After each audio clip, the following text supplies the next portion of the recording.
Sejam muito bem-vindos a mais um episódio Balanços e Taças. E hoje com um tema mega importante, um tema que tira o sono de muita gente, até o meu, tá, gente? Então hoje nós vamos falar sobre aposentadoria, dicas, estratégias de como se aposentar com segurança. Temos uma convidada super especial, a doutora Jusileia Oliveira, que vai estar hoje conversando com a gente sobre esse tema. A gente sabe que hoje se aposentar não é mais falar, tenho idade e tal. É ter estratégia, né, minha gente? É ter planejamento, e é isso que a gente vai falar hoje, ter uma conversa bem legal. Então, já segue a gente no nosso canal, nos siga nas nossas redes sociais, dê o seu like e faça o seu comentário. Eu vou ler para vocês o currículo dessa nossa queridona advogada que está hoje aqui conosco, a doutora Josileia.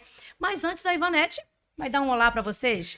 Sejam todos bem-vindos. Eu estou aqui já ansiosa, estou ansiosa para verificar se eu vou conseguir me aposentar. É o meu sonho, viu, gente? Então, curta com a gente esse momento que vai ser muito especial. Hoje, vou passar para vocês aqui o currículo, o mini currículo dela, tá, gente? Porque se a gente for ler os currículos inteiros aqui, é como eu sempre falo, a gente vai passar a manhã inteira.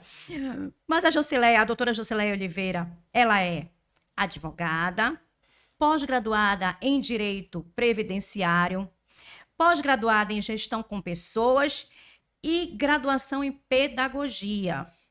Ela é proprietária da empresa Sociedade Aquino e Oliveira Advocacia, que atua exclusivamente na área do direito previdenciário, com ênfase em aposentadorias. Então, você que quer se aposentar, procure a doutora Josileia, que com certeza você vai ter uma aposentadoria com segurança. Mas antes, assista esse nosso episódio. Você já está aqui conosco, então participe. Faça suas perguntas, participe conosco. Doutora Josileia. Bom dia, tudo bem? Obrigada pelo convite, né? Vamos ver assim o que eu posso contribuir, né? A intenção é contribuir o máximo possível para os ouvintes, para as pessoas que vão assistir, que vão participar. E vamos lá, vamos. Você sabe que é um tema que nós temos muitas dúvidas, né? Nós temos dúvida, o público tem dúvida, porque a cada ano muda essas sistemáticas todas, a gente vive naquela corda bamba. Vou conseguir me aposentar? Não vou conseguir? Poxa, já estou quase lá, mas e agora? O que fazer? E também sabe que muitas vezes a gente deixa tudo para cima da hora. Aí quando a gente está quase chegando lá, né, gente? Aí a gente diz: será que eu vou conseguir? E agora? O que devo fazer? Então, são vários questionamentos que a gente vai fazer hoje, várias perguntas, né, para que você possa nos ajudar a entender como é que está essa sistemática hoje de aposentadoria. Ivanete, Vamos lá, bom, vamos vamos começar, lá, vamos doutora. começar? Doutora Josileia, antes de começar, quero agradecer você ter aceito o nosso convite, tá? De estar participando aqui. E como é um tema muito delicado, né? A gente sempre traz aqui no nosso Balanços e Taças algum tema descontraído que possa desenvolver a gente como pessoa, mas alguns temas técnicos, justamente para que a gente possa realmente refletir no nosso dia a dia e poder aplicar. E a aposentadoria é um sonho. Né? Sim. Antes da gente começar a falar exatamente da transição que aconteceu lá na reforma de 2019, eu gostaria que você falasse um pouquinho para a gente desse sonho que toda pessoa, né, que trabalha, que tem seu dia a dia, sempre pensa: como é que eu vou me aposentar? Será que um dia eu consigo me aposentar? Será que um dia eu consigo ter essa tranquilidade de uma renda de aposentadoria, até para poder fazer o que eu quero, que é viajar, curtir a família? Então, assim, só uma abordagem inicial para a gente, se ainda é possível a gente sonhar com aposentadoria. Sem antes de falar das técnicas, é possível sonhar ainda, doutora? Sim, é possível. Assim, a Previdência Social, né? A gente tem a previsão dos benefícios em geral, aposentadorias, auxílios-doenças. A nossa previsão ela é constitucional, né? A gente tem uma previsão constitucional do direito às aposentadorias. E essas aposentadorias, quando elas são organizadas, né, pensadas, estruturadas pela pessoa, pelo segurado, né? A gente, quando eu falar o termo segurado, a gente está falando daquela pessoa que contribui, que trabalha, né? E aí, quando ela é organizada, né, pensada estrategicamente, ela sim tem possibilidade de ver esse direito efetivado, né? Você trabalha, você é obrigado a contribuir. A gente não tem opção de não contribuir para a Previdência Social, né? A Constituição Federal, ela é muito clara quando ela diz: se você gerou renda, você tem que contribuir para a Previdência Social.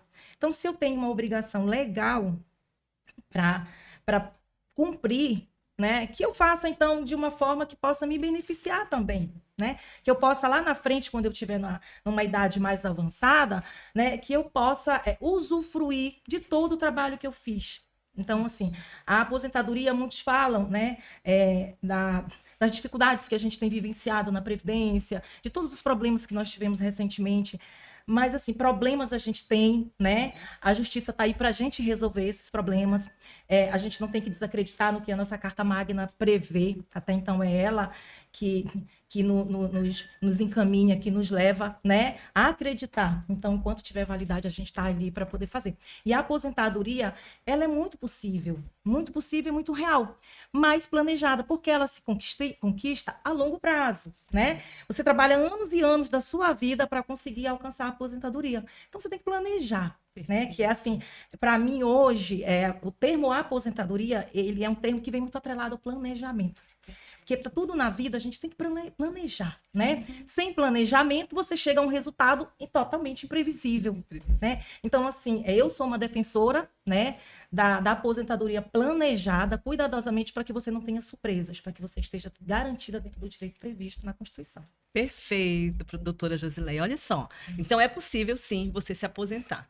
Então, diante já desse ânimo, né, inicial, dizer assim, eu vou conseguir, como a doutora comentou, é planejamento, é trabalho e é contribuição. Então, em 2019, doutora, nós tivemos a reforma, né, da Previdência, várias reformas, né, gente? Reforma tributária, reforma da renda e reforma previdenciária. Reforma trabalhista tivemos, né, para poder ajustar os processos, e as reformas são necessárias porque vão organizar aquilo que precisa ser adequado para a modernidade, porque se tudo muda, a vida muda, a sociedade muda, também temos que mudar algumas regras. E quando a reforma ela veio, ficou assim algumas indecisões. Quanto tempo eu vou levar para me aposentar, né? Que são alguns questionamentos que a reforma veio trazendo. E dentro com essas regras veio algum mito, né? Dizendo que quem vai contribuir, né? Assim, por tempo de contribuição eu posso me aposentar ou por idade. Explique para a gente um pouquinho o que seriam essas contribuições por tempo de contribuição e por idade, e se as duas permanecem, ou se realmente aquela por tempo de contribuição foi extinta, como alguns comentam, né? Só para a gente esclarecer para o nosso público que está nos assistindo. Certo. Preciso fazer uma contextualização muito breve, perfeito, né, para conseguir explicar de forma mais didática possível.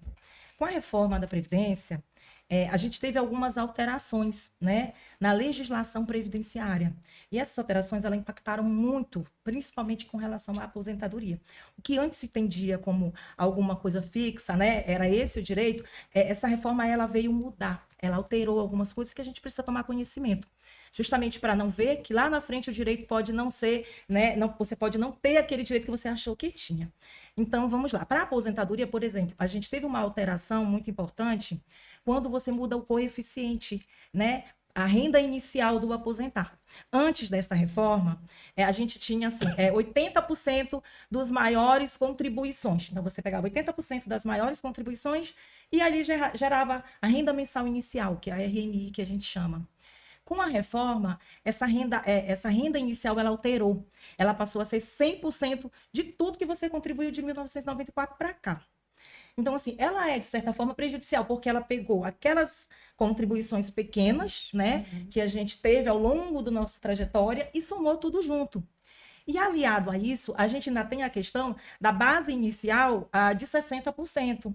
Né? Você soma tudo isso aí, depois desse cálculo, você pega 60% do que você deveria receber e mais 2% por ano, né? No caso de mulher acima de 15 anos e homem acima de 20 anos. E aí você vai somando esses 2% até chegar a 100%. O que hoje um homem, por exemplo, para se aposentar, ele precisa de 40 anos de contribuição se ele quiser receber o máximo. E uma mulher, 35. Então, assim, foi uma alteração... De contribuição, de né, contribuição. Para você chegar, assim, nos 100%. Né? Você começa ali com 60, aí você vai, 15 anos, vamos falar aqui da mulher, 15 anos, 16 anos, você coloca mais 2, 17 anos, mais 2, e assim você vai caminhando. Por isso, a tese de se aposentar muito cedo, ela pode sim fazer você perder, né? Se você não analisar estrategicamente, você pode perder dinheiro aí. Cheguei aos 20 anos para homem, e esses 20 anos eu só comecei com 60. Para quem contribuiu, por exemplo, no teto, próximo ao teto, isso vai reduzir drasticamente. Então, assim, foi uma alteração que não foi tão benéfica, né? Foi, de certa forma, não foi tão. Ela foi bem prejudicial para o contribuinte, né? A gente precisa trabalhar um pouco mais.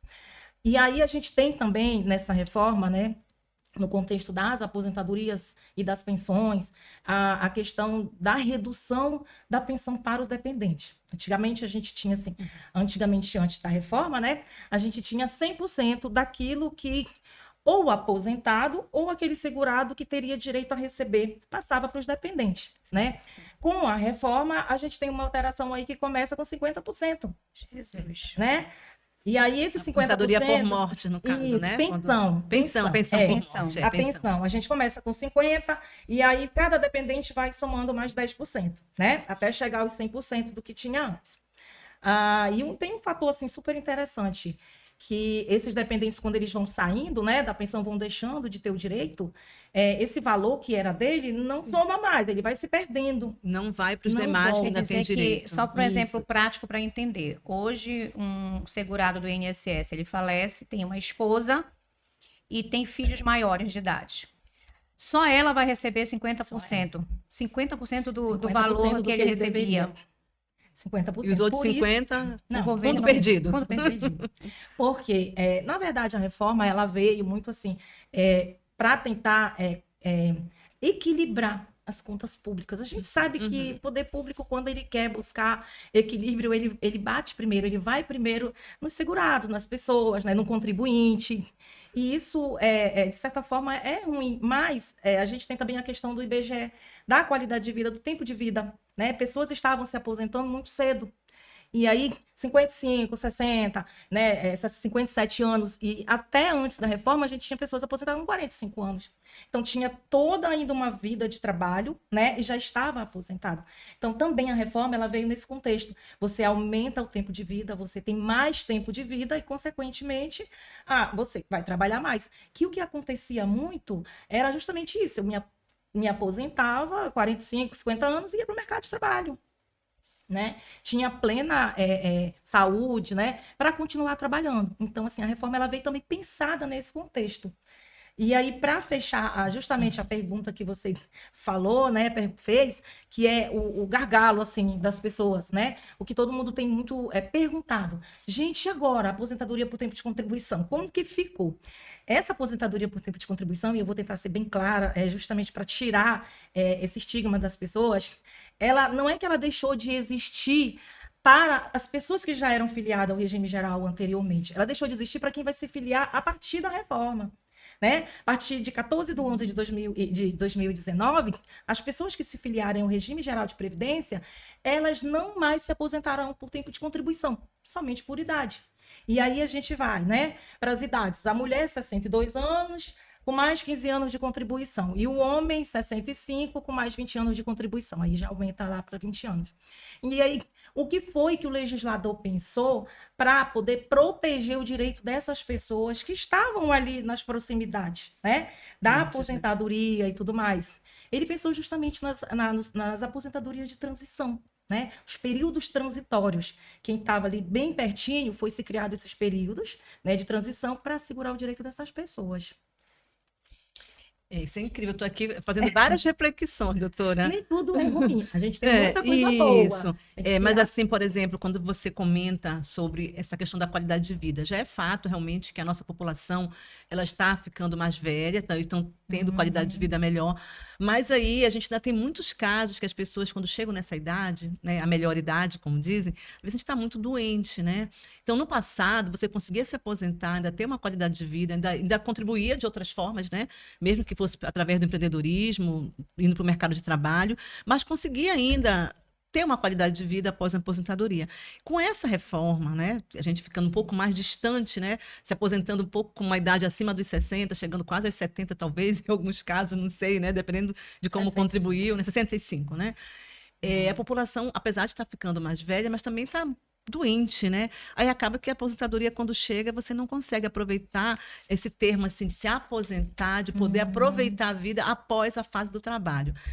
Mas, enfim, são regras, né? Como você falou, regra de transição. E acho que com isso a gente vai para o planejamento, né, Rita? Porque diante do que a gente já conversou das possibilidades, não sei se ficou alguma dúvida com relação a essa questão da família, do direito, se a gente pode abordar um pouquinho mais. Como é que a gente pode saber em que regra a gente se encaixa? Se encaixa. Certo.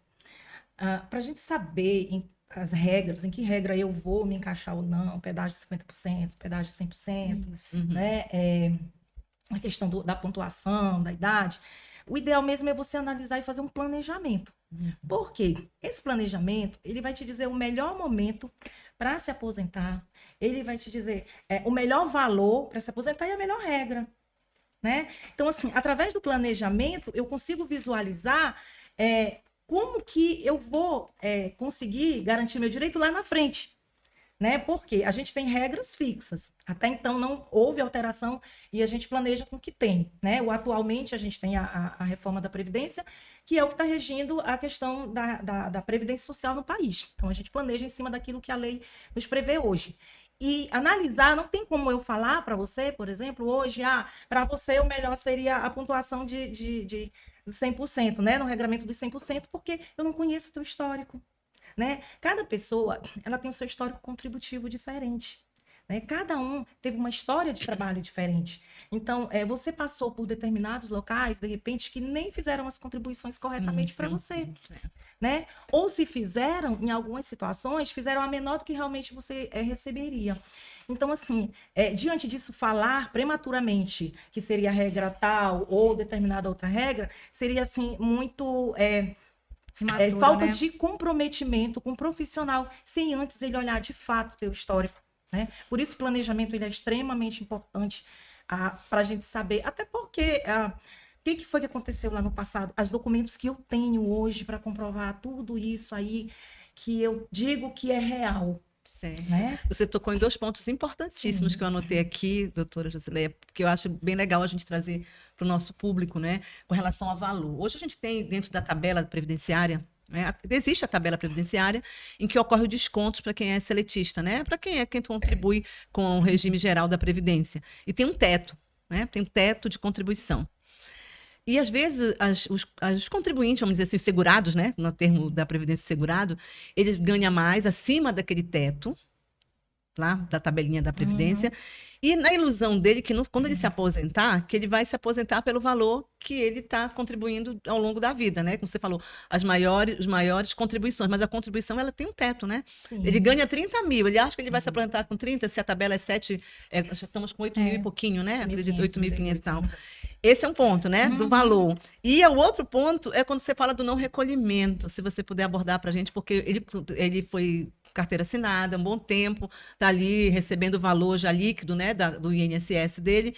E se a empresa também não fez esse recolhimento, ele é prejudicado? São 2 pontos. Estava aqui anotado. Simples, essa resposta muito interessante. E, assim, é a inquietação de muita gente, né, quando chega até mim para fazer os planejamentos. Doutora, esse CNIS aí não é isso. Minha vida de trabalho não foi isso. Eu tenho muita coisa para mostrar que é diferente do que está aí. E aí eu digo para ele, vamos lá, você tem a sua CTPS, você recebia X, né? E aí aparece aqui que você recebia um valor bem a menor. Então, como é que a gente consegue resolver isso, né? A legislação previdenciária, ela prevê que um documento, né, a carteira de trabalho, ela é um documento plausível para se comprovar a atividade e o valor real que você recebia. Então, se você tem documentação, se você tem a tua CTPS que diz o contrário, né, que é uma das provas, assim, que diz o contrário do que realmente está, você vai lá e você comprova. Administrativamente diz, olha, é isso aqui que é o real que eu recebia. E isso faz jus, isso garante o direito da pessoa que trabalhou lá atrás, né? Porque até hoje em dia, para dizer a verdade, quando o trabalhador ele vai cobrar, né, do empregador, ele se sente ameaçado. Né? Hoje não tem como, é difícil o empregado chegar e falar, olha, as contribuições não estão corretas, ou então não foi feita a contribuição do período tal. Ele é ameaçado de ser demitido. Né? A gente não tem muito ainda essa política, né, do empregado chegar ou até pedir orientação quanto a isso, e o empregado também não tem muito a política de olhar o CNIS e olhar o histórico dele. Mas, doutora, mas me diz só assim rapidinho colocando um fato, né? Eu lembro de um amigo que disse assim, eu estava prestes a me aposentar, aliás, eu fui fazer as minhas da entrada na minha aposentadoria e foi detectado que uma empresa que eu trabalhei lá no início da minha vida não fez as contribuições. E aí, o que é que ele disse que o INSS falou para ele? Paciência, não fez, não fez, né? E aí ele entrou na justiça, Porque ele disse assim, o dever de cobrar a empresa não é meu, o dever de cobrar a empresa é seu. Então, ele entrou na justiça contra o INSS e ele ganhou a causa. Perfeito. Né? Perfeito, porque eu digo assim, aí eles queriam jogar, na verdade, a responsabilidade para o empregado. Como você disse, o empregado, se ele for cobrar, a maioria das vezes ele é demitido. Então, a gente não tem, na verdade, quando é CLT, não tem muito esse poder da cobrança. Só que a gente também sabe que as coisas não são automáticas. Ah, não contribuiu, tá lá aquela lacuna para a tua aposentadoria. Então, sempre que acontecem essas lacunas, só através da justiça que a gente consegue resolver? Não. A gente pode administrativamente resolver isso, né? Como você falou perfeitamente. Eu não tenho a obrigação de fiscalizar, né, a contribuição do empregador. A obrigação, ela é do Estado. Se o Estado não fez, isso é um problema do Estado com a Previdência Social. Eu só preciso comprovar. Eu tenho que comprovar que essa contribuição ela realmente ocorreu, né, que eu trabalhei, que eu desempenhei uma atividade remunerada. E aí você pega toda essa documentação administrativamente, você consegue, né? Documentação bonitinha, escaneada bem direitinho. E aí você consegue Até administrativamente. porque Não houve há um desconto, né, Isso. doutora, no salário Isso. dele, É só né? o fato de eu ter essa relação jurídica entre empregado e empregador e essa comprovação já me dá a garantia de ser reconhecido. Eu sou hipossuficiente, né? Eu não tenho o poder da Receita ou do órgão público ter que fiscalizar o empregador.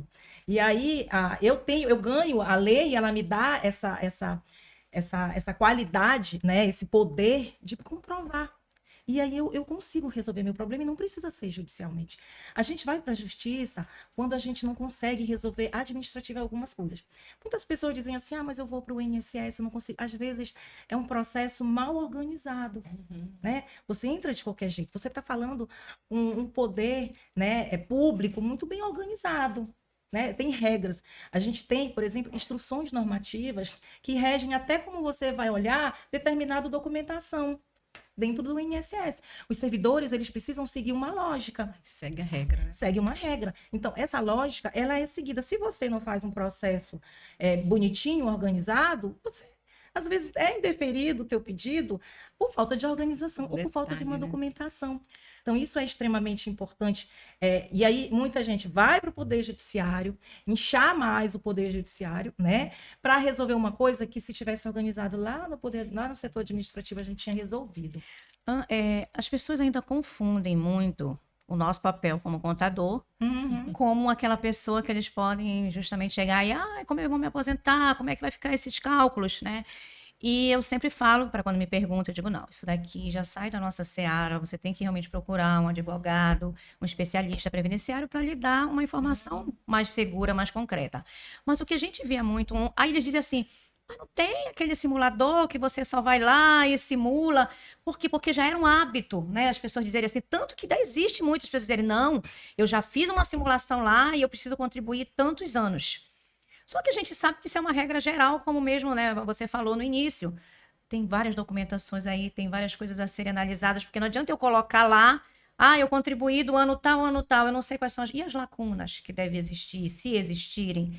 Então, eu tenho que estar munido dessas informações corretas para que eu não tenha uma ilusão de que eu vou me aposentar daqui a 2, 3 anos, se eu tenho várias particularidades. Então, hoje, por exemplo, a gente também se depara muito, essa semana, eu estava num cliente e aí ele me disse assim, olha, Rita, eu errei muito porque quando eu comecei a trabalhar, eu não contribuí. Só que eu fui no advogado tributarista, previdenciário, e ele disse que eu posso contribuir para trás. Aí eu disse assim, olha, eu não sou especialista, porém até onde eu conheço, eu acho que não. Mas eu não posso te dar certeza. Mas ele pegou e disse assim, não, inclusive ainda me disse assim, se tu quiser pagar 2, 3 competências logo para ser mais rápido, você pode. E aí, doutora, como é que fica? Realmente pode fazer essas contribuições retroativas e pagar assim, o mais rápido possível para que eu possa ter contar como tempo de previdência? Pois é. Poder pode, né? Mas aí a gente tem o depende, né? Depende da situação. Por exemplo, o empregado não há necessidade, a gente já falou que isso é uma questão de comprovação. Isso vai muito mais para o contribuinte individual. O contribuinte individual, ele pode fazer esse recolhimento, né, dos últimos 5 anos aí, por exemplo, desde que ele consiga comprovar a atividade. Não dá simplesmente para ir lá e vou fazer uma contribuição, a guia vai ser gerada, certamente. Vou fazer a contribuição de últimos 4 anos aí para poder conseguir alcançar o período da minha aposentadoria.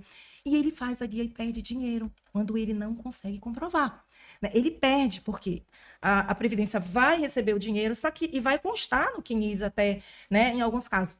Só que na ocasião em que ele vai pedir, o INSS vai dizer, vem cá, agora eu quero que você me diga se você trabalha. Porque eu preciso gerar renda, eu preciso trabalhar. Se eu comprovo que eu trabalhei nesse período em que eu recolhi, perfeito. Reconhece administrativamente, se não conseguir, pode ir judicial. Do contrário, é jogar dinheiro fora. Se não Falar tivesse de maneira vínculo. diferente é tratar o segurado como se fosse assim sem cuidado, sem o devido cuidado que deveria. Não tem como, e eu sou muito categórica nisso quando meus clientes chegam, né, fazer a contribuição sem comprovação. Antes de mais nada, eu digo, cadê as comprovações? Eu não vou gerar guias, né? Se você não consegue me comprovar que você exerceu essa atividade. Depois disso, Através de que documento, Pois doutora? que Contrato, o que documento, seria? porque a gente vê muito, por exemplo, o autônomo, né, o contribuinte individual, que a gente fala, né, o Empresário, facultativo, vamos né, dizer. também que tinha, né, era o facultativo, sei lá, tinha vários tipos de contribuição. A gente via muito isso no passado para quem trabalhava, por exemplo, na informalidade. Ele era um Diarista. camelô, ele era É diarista, uma né? diarista. Como comprovar este vínculo? Porque realmente a gente fica, mas que documento para comprovar? Pois é, essa documentação, principalmente para o contribuinte, ela é muito difícil, porque você não conseguiu organizar isso lá atrás. Você só pensou em fazer essa contribuição agora, né? Quando estava exercendo a atividade, às vezes não consegue juntar. Mas assim, a gente tem tido. Quais documentos a gente tem tido? Por exemplo, declaração de imposto de renda, quando tem lá as informações, contratos, quando eu tenho contratos, né, com prestadores, alguns tipos de prestadores, comprovação, por exemplo, de recebimento com diarista em conta corrente. Então, assim, eu preciso de vários meios, vários documentos, tudo aquilo que me vincula àquela atividade. Nota fiscal para a prefeitura, tudo que me vincula, que diz, olha, essa relação jurídica ela foi constituída aqui, né? E eu consigo comprovar. Quanto mais documentos eu tiver, melhor é. No caso do camelô, as notas de compras de produtos que ele comercializa. Sim, desde que conste o nome dele. Na que nota, conste, né? tem que tá, constar. né, o nome Porque eu preciso comprovar. E tem que ser assim, documentos. Não pode ser, por exemplo, documento rasurado. Não pode ser um documento. Porque isso a gente cria, né? fica Perde. Então, inidôneo, assim, né? isso. Então, assim, você precisa de documentos, principalmente quando você tem vínculo com prestação de serviço com empresas ou com prefeituras, que é muito legal, né? E aí, aqueles documentos são documentos que são mais, assim, seguros, como eu posso dizer. E aí, mas você pode pegar, por exemplo, recibos, pode pegar questões de documentos de prefeitura, pode pegar declaração, vai juntando, sabe? Assim, fazendo aquele monte. Porque quanto mais documento tiver. É um quebra-cabeça, mas É um quebra-cabeça, assim. Quanto mais documento você tem, mais fácil é de você conseguir conquistar, né? Isso daí. Por isso que antes de fazer o recolhimento, né? É uma orientação que eu sempre deixo, que eu já vi cliente perder 20 mil reais de fazer e ficou super feliz. Ai, paguei os 20 mil, chegou e falou assim, e E agora? agora? Acabou. E dá para recuperar? Dá. Mas é difícil, você tem que entrar com uma ação, você tem que pedir, né, um indébito, é toda uma situação.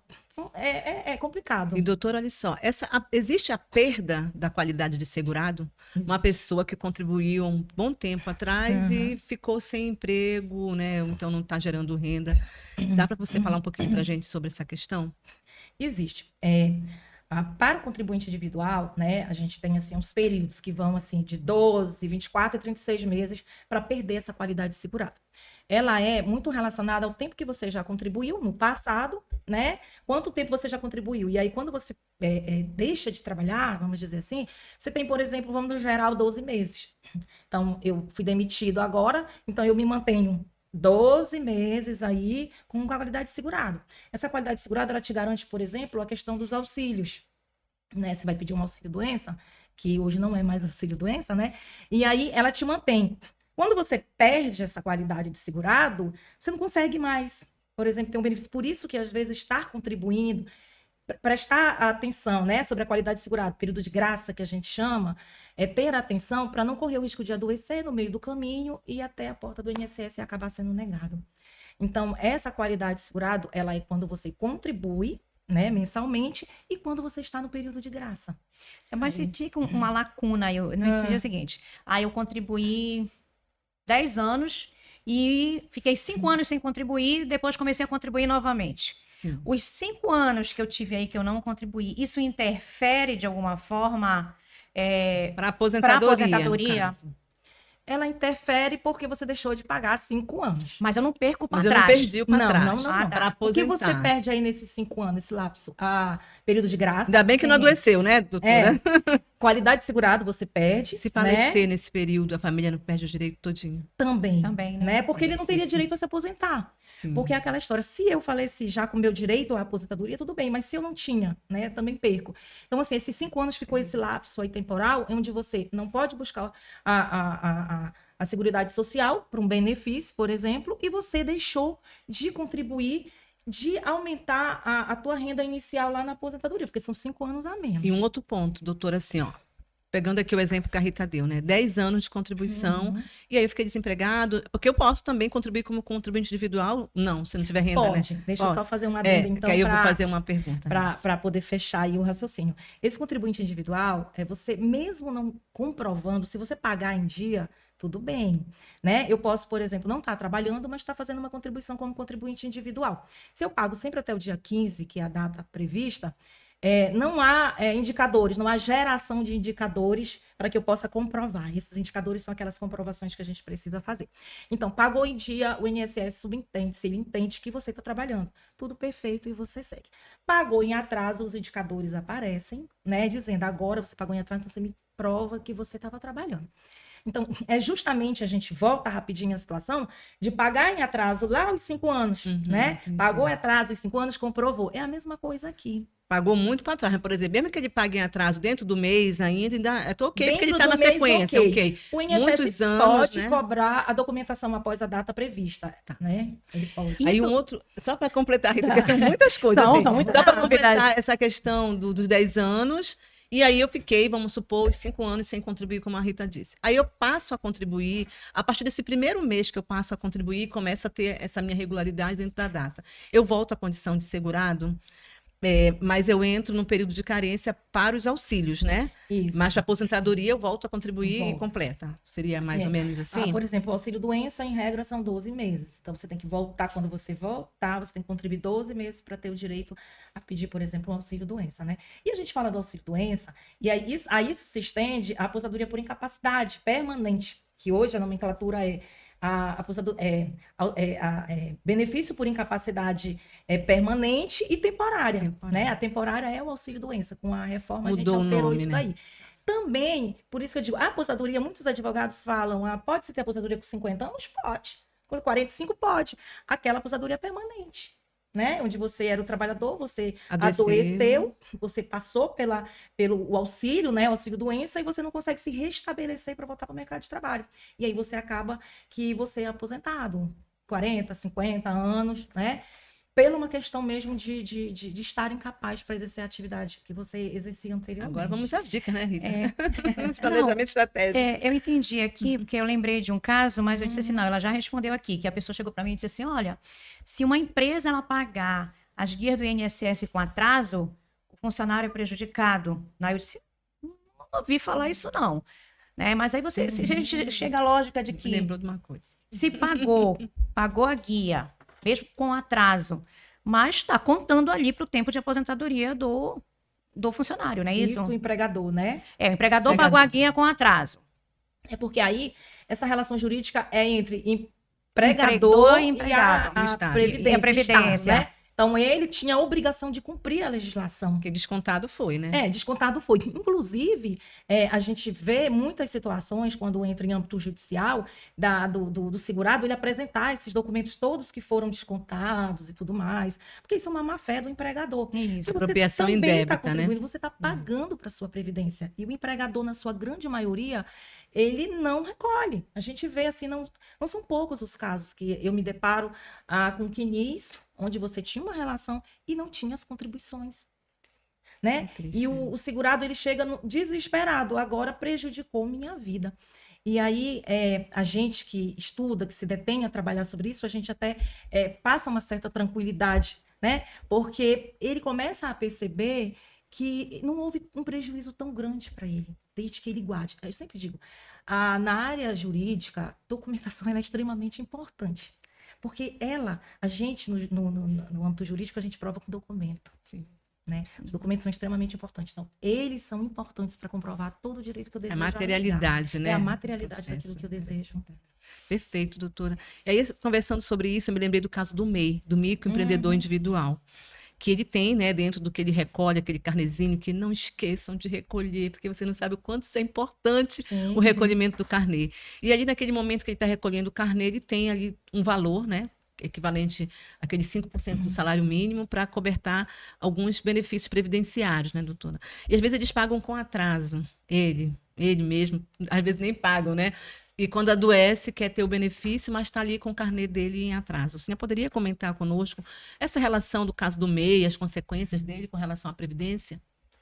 Pois é, o MEI, ele é um contribuinte individual, né? Ele não deixa de ser um contribuinte individual. Só que ele tem uma formalidade diferente, né? Ele não deixa de ser um autônomo também. Ele tem uma modalidade diferente, onde ele recolhe ali os 5%, né? Dele, e o contribuinte individual tem uma modalidade de recolhimento divergente. Ele tem qualquer direito que um contribuinte individual, né? Todos os direitos que um contribuinte individual tem, o MEI também tem. O grande problema é que se ele também deixa de pagar, agora a gente leva o MEI para o contribuinte, né? Na similaridade. Se ele deixa de pagar e se ele perde a qualidade de segurado, ele também não vai ser assistido. Ele não vai ter a assistência da Previdência. Então, assim, ele precisa também, como contribuinte individual, se assegurar de que isso está sendo pago em dia, porque senão ele também tem que comprovar. Né? Certo que para ele é até mais tranquilo essa comprovação, mas ele também vai precisar comprovar essa documentação, tudo mais. Ele pode, por exemplo, eu tenho algumas pessoas de MEI que chegaram até mim e dizem, doutora, eu faço 5%, mas eu não queria um salário, né? Assim, eu queria mais. Isso. E aí, assim, ele disse, não, tem uma maneira de você fazer um recolhimento. É claro que não com o código que você recolhe hoje. Você precisa mudar o código, porque essa questão de código, ela dá um atrapalho muito grande, né? Uma confusão, que às vezes a pessoa recolhe, ele vai lá, no mesmo código que ele recolhe os 5%, ele vai lá e recolhe mais 15%, que é para complementar. E aquilo não aparece. Isso. Por quê? O código é como se fossem endereços, sabe? São endereços diferentes. Se eu pago com o código X aqui, ele vai para esse caminho, para essa porta. Se eu pago com outro código, ele vai para outra. Então, não vão somar. E aí, depois ele vai ter que ir na Receita para fazer essa alteração essa mudança, né? Então, assim, quero fazer, né? Vou fazer. Então, vamos prestar atenção e fazer direitinho, com a diferença e tudo mais. Qualidade segurada, como eu falei, né? Ele vai perder se não tiver contribuindo. Se tiver, ele consegue buscar. Aí caberia nesse caso, adoeci, ele quer buscar os anos que ele não recolheu. Pagar para trás, como ele tem comprovação, daria para ele uma oportunidade de tentar conseguir algum benefício? Não, se ele, por exemplo, ele está doente agora, Sim. né? Ele adoeceu, o momento em que ele tem o laudo, em que ele ocorre a enfermidade, é o momento em que a gente diz que é o momento do que ocorreu direito. Então, eu não posso retroagir isso, né? Não posso colocar isso, dizer, não, vou pagar, porque aí não tem como. É para frente, né? Adoeci agora, então ele vai olhar minha qualidade segurada agora. Eu tenho, não tenho. Por isso, o cuidado de se manter, De estar em né? dia. De estar em dia. Porque a gente nunca sabe quando a gente pode precisar. Principalmente a pessoa que tem uma contribuição baixa de um salário, que necessita, né? Ele necessita, porque ele trabalha ali. Se ele for se afastar, ele vai precisar de uma outra renda para ajudar, né, na sobrevivência familiar dele. Então, assim, é um compromisso que a gente tem com a gente mesmo. Doutora, a gente falou do MEI, né? Que é um assunto assim que realmente todo mundo gostaria de saber, porque eles tinham realmente aquela ideia de, poxa, eu sou MEI, então eu só posso me aposentar com o salário mínimo. E a gente sabe que não, que pode ter essa guia complementar, claro, com outro código, né? Mas e o rural? O rural, ele tem alguma coisa de diferente, de benefício por ser um trabalhador rural? Sim, o rural, ele tem uma análise diferente sobre a questão do rural. O rural, a gente vai lá na Constituição, né, e analisa a situação do rural, o que ele traz de benefício para a sociedade. É o cerne, né? O cerne de por que existe um benefício para uma mulher de 55 anos no campo aposentar, né? E um homem de 60 anos aposentar. E aí a pergunta é por que na cidade é diferente, né? No urbano e no rural. Isso é justamente para assegurar o direito daquelas pessoas que tanto têm uma vida sofrida no campo, né? Essa pessoa, ela trabalha de sol a sol. Então, justo seria que você desse uma situação diferente. Então, esse rural, quando ele trabalha, por exemplo, numa agricultura familiar, né? Não estou falando de fazendeiros, das grandes propriedades, mas aquele que trabalha numa situação de agricultura familiar, que está ali, pai, mãe, os filhos, na sobrevivência do seu dia a dia, ele não precisa contribuir com recurso. Não é necessário. Ele pode contribuir com questão financeira, dinheiro e tudo mais, ele pode, mas não é necessário. O que ele precisa? Ele precisa comprovar que ele vivia da terra, né? Que ele vivia do labor rural dele, que ele passou aqueles 15 anos, por exemplo, trabalhando na roça. Se ele consegue comprovar, a mulher consegue comprovar que ela passou 15 anos trabalhando ali na roça e tem 55 anos, por exemplo, ela busca a Previdência e vai conseguir a sua aposentadoria. São documentos que comprovem isso. Quais? A certidão de nascimento do filho, casamento, que esses documentos, eles vêm assim... Lavrador, agricultor rural, sempre tem, né? A certidão de nascimento, profissão do pai, profissão da mãe. Então, assim, a gente consegue ir vendo nessas documentações, até boletim uma de escolar, verdade, né? Uma verdade. E, claro, além da verdade fática, né? Que a gente tem que olhar. Você conhece quando é um agricultor, Sim. quando é uma agricultora, quando é uma pessoa que vive da roça. Então, essas pessoas têm esses benefícios, né? O que eu acho muito justo, né? Elas têm esse benefício e ela consegue comprovar e consegue aposentar. Com uma diferença aí de 5 anos entre um e outro para urbano. E ela não precisa ter contribuído, né? Não. É só provar que realmente trabalhava na roça, né? No campo. Ela tem que manter aquela qualidade ali de trabalhadora, né? Durante o período. Pode ser que ela quebre, aí a gente chama isso de aposentadoria híbrida, né?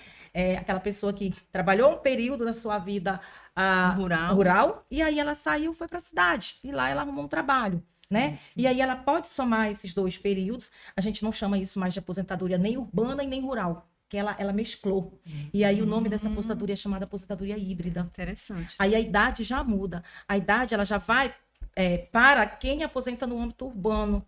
Ela já perde a garantia de segurado especial, do segurado especial de 55 anos para a mulher, porque ela foi trabalhar no urbano, então seria injusto manter ela, né? Manter ela numa regra de idade reduzida. Então, ela segue a regra da idade, mas, claro, com a comprovações de que o período que ela passou lá na roça e mais as contribuições como urbano, né? Isso. Mas vamos supor assim, doutora, que ela chegou a contribuir no prazo, que eram 15 anos, ainda permanece? 15? Sim. Vamos dizer que ela, no rural, ela conseguiu chegar nesses 15 anos e tinha uma idade, e veio para a cidade porque já estava, não tinha mais como mais trabalhar no rural. Ela consegue se aposentar? Sim, ela consegue. Ela só precisa... Como segurado especial? Sim. O que acontece? Antes a gente tinha muito uma situação, né, e uma discussão, inclusive, no âmbito da Previdência, o INSS, sobre como que vai fazer se você saiu. Porque você precisa provar a idade, você precisa provar o vínculo ali, né, na roça. Você precisa estar naquele período onde você tem os 2 requisitos cumpridos, né? Então, o que acontece aí? Muitas situações a gente consegue comprovar na justiça quando ela já não tem mais aquele vínculo aquela relação, né? E tudo mais, para comprovar os 15 anos totais, né? Isso. Do campo. Então, às vezes, o INSS ele implica nesse reconhecimento aí e tudo mais. Isso. Eu falei isso porque eu tive um caso, eu tive uma senhora, inclusive, já estava com o Papai do Céu, em que aconteceu isso. Ela veio para a cidade trabalhar como diarista. E ela já vi que ela era uma senhora, fez alguns trabalhos em casa, né? E eu pagava diária para ela. Aí eu falei assim, mas que Deus a tenha, Donazinha, o nome dela. Donazinha, mas a senhora não era lá pescadora da sua região de Soure? Aí ela disse, sim, dona Ivete, cadê o seu documento? Não, porque eu dei entrada no INSS, o INSS não me deu aposentadoria. Eu disse, não, mas pega a sua documentação toda que a gente vai verificar. Ela tinha carteirinha de pescadora. E sempre que ela, períodos assim de festa, de férias, em que ela saía, não vou pegar diária porque eu vou para minha região. Ela voltava para a região dela e ia para pesca.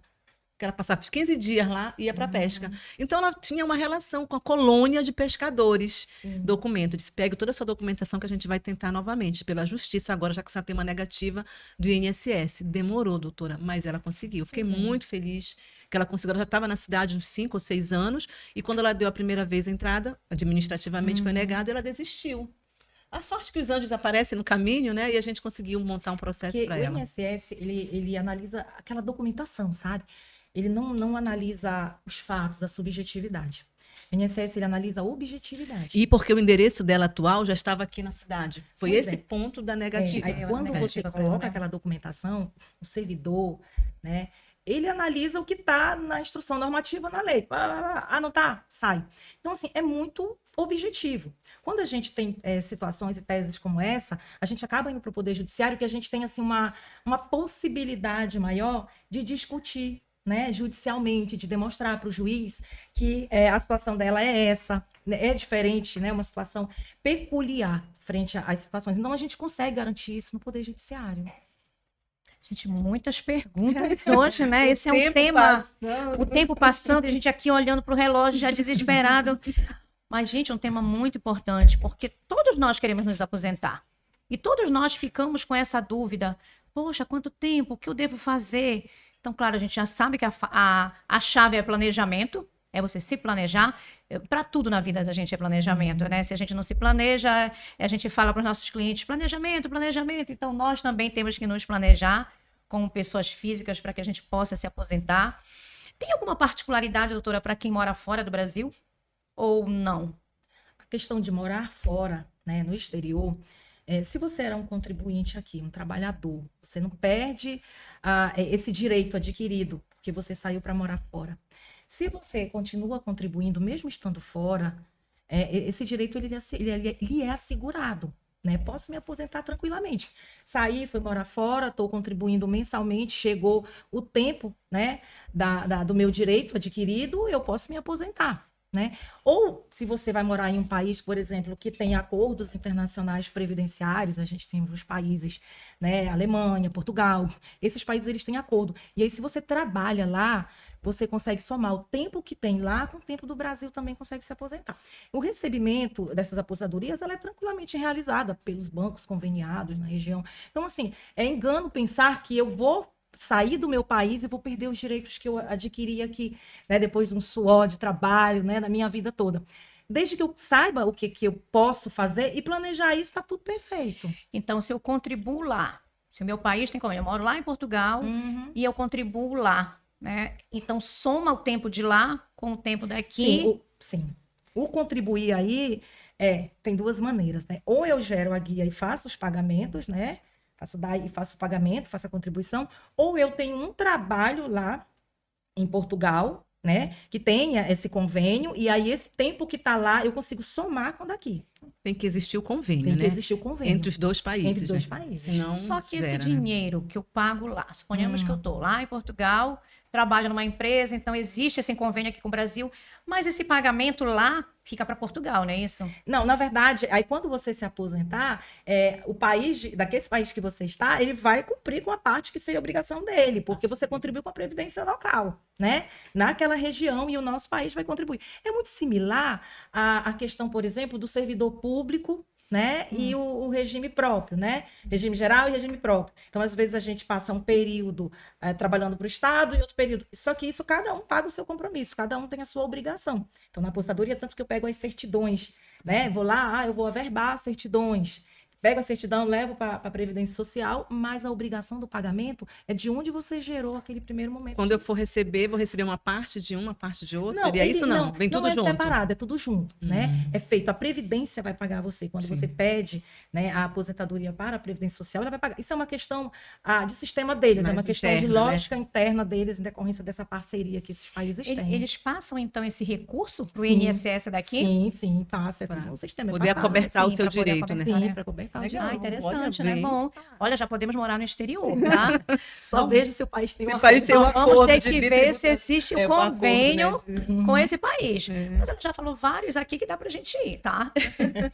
Tem mais um tema muito interessante aqui que eu Então, verifiquei, vamos aqui que é a dona de rapidinho. casa, né? Pra gente finalizar, porque nós já estamos com nosso... Isso. Tem tanta coisa, doutora, né, pra gente conversar sobre previdência, que acho que a gente vai ter que fazer depois um novo podcast. Mas a dona de casa, ela tem... Qual seria a melhor forma para ela, para cobertar? Porque a gente sabe, né, doutora, que ser dona de casa, tem gente que diz, é dona de casa, não faz nada. Como não? Né? Faz muito, Faz né? e muito, A dona né? de casa trabalha muito, Muito mais. A dona de casa, como estudante, né? Geralmente a gente tem as contribuições como facultativo para essas pessoas. Ela não tem, ela pode fazer uma contribuição como contribuinte individual em dia, ela pode, né? Como eu falei anteriormente, a INSS não vai comprovar se ela gerava ou não renda. Até porque, como contribuinte individual, ela vai poder fazer acima do salário. Ela vai poder chegar, né, a 20% fazer acima do salário. Como facultativo, é somente aquela questão ali mais fechada para os 5%. Tem também o de 11%. E aí ela pode fazer como o facultativo. Agora tem um porém. Essa dona de casa, ela não pode oferir renda nenhuma, porque é muito... A gente tem muitos problemas com os facultativos, quando ele vai e paga o facultativo. Perfeito, eu não tenho renda, eu não trabalho, eu vou contribuir. Só que, às vezes, no decorrer dos anos, você presta um serviço, sabe? Gera uma renda, isso cai no sistema. Porque a gente sabe que é tudo cruzado, né? O INSS hoje ele tem acesso a uma plataforma geral aí de todas as informações que a gente possa imaginar. Então, assim, eu recebi, trabalhei, eu sou dona de casa, mas de repente, num determinado período, eu fui lá, gerei uma renda com meu marido, por exemplo, na empresa dele, e trabalhei, e aquilo constou. Então, aquele período, mesmo ela continuando pagando, ela gerou renda, ela não pode ser facultativo, né? Ela não pode. E aquilo vai aparecer um indicador para ela no CNIS. E que se ela, né, aquilo ali, aquele período, ela vai perder. Por quê? Eu tenho uma renda perde. e eu não sou facultativo. Muita gente se engana e passa ali ad eterno fazendo essas contribuições para facultativo Facultativas. e só descobre isso depois. Quando vai lá se aposentar e perde E um quando monte de você passa a ter período. uma renda, então, que é comprovado pelo INSS, todo esse facultativo que você O pagou período que você pagou, você não consegue. Como é que você vai conseguir comprar são lá? sistemas diferentes, né? Mas no Né? Não caso, tem tá, como. mas se eu era facultativo, vim facultativo e Regularizei, pronto, regularizei, normal. comecei a trabalhar, comecei a pagar. Depois eu parei, voltei de novo a pagar como facultativo. Isso não interfere? Não, não. Aí você. São modalidades de contribuições, né? Sempre observado O ali. problema é duplicar. Eu contribuí Isso. como facultativo e foi tive um vínculo naquele período que foi comprovado, no Isso, caso, né? Eu posso E não ir contribuir pulando. com. Eu tenho, por exemplo, pessoas que começou a vida como empregado, aí depois ele foi contribuinte individual, aí ele foi facultativo. Várias Porque modalidades. isso são a vida, São né? fases. Isso são fases. Eu tenho um histórico em que eu posso ter feito várias coisas na minha vida. Aí o planejamento é que vai dizer qual é a melhor forma que ele vai solicitar essa aposentadoria, doutor? Não é Não, bem. a própria INSS que vai determinar isso. Não, é bem assim. A aposentadoria para o facultativo, para qualquer outra modalidade, a gente só consegue ver ela bem corretinha dentro desse histórico da tua vida toda, a partir do planejamento. Por quê? Eu não sei, por exemplo, analisar, como eu fui facultativo um período, se houve essas intercorrências. Se não houve, facultativo passou legal, né? Aí agora é o meu período de contribuinte individual. Então, assim, são situações que você vai analisando para chegar a um final onde é a melhor análise para você. O que que acontece? Muita gente tem uma vida todinha como trabalhador empregado. Trabalhador empregado. Ali a gente não tem o problema de análise de facultativo, a gente não tem problema de análise de contribuinte individual. Nossa grande questão ali é saber se o empregador cumpriu realmente, né? Se falta algumas coisas de documentação. E aí a gente segue nesse contexto. Por isso o planejamento, ele vai olhar o teu histórico, a tua história, né? Por exemplo, a questão do facultativo que a gente comentou agora, ela é uma situação entre um universo. Existe um universo de situações que a gente analisa para chegar à conclusão do que é melhor para você, né? Em que momento é melhor ou até mudar essa rota, né? Eu estou seguindo um caminho e aí no Que meio talvez do não dê caminho nada. eu vou descobrir uma situação e eu mudo a rota. E essa rota ela é muito bem alterada quando a gente ainda tem tempo para alterar, né? Quando a gente consegue olhar e dizer, eu posso caminhar por isso daqui perfeitamente. Agora, quando a gente está pertinho da idade, aí é difícil alterar, né? Porque a gente requer tempo. Verdade. Tempo, saúde. Doutora Josileia, a gente queria ficar aqui conversando assim o dia inteiro, vários dias, porque o tema realmente é muito extenso. Sim. Mas nós queremos agradecer imensamente a sua participação hoje aqui conosco. Foi assim maravilhoso, tiramos muitas Dicas dúvidas, valiosas. dicas valiosas. Já vamos começar a analisar e aí como está nosso processo, né, de planejamento para essa aposentadoria. Porque todos nós queremos realmente lá quando já tivermos com a nossa idade poder ter uma tranquilidade e não ter problemas, né? Porque, na verdade, se a gente não se planejar, em vez de tranquilidade, a gente vai ter problemas. Então, olha, pensem bem aí na aposentadoria, quem ainda não contribui, quem tem dúvidas de aposentadoria, procure a doutora Josileia Oliveira E vamos juntos aqui brindar hoje mais um episódio do Balanços e Taças. Nos sigam na nossa rede social e dê o seu like. E vamos brindar o quê? A nossa aposentadoria. Aí.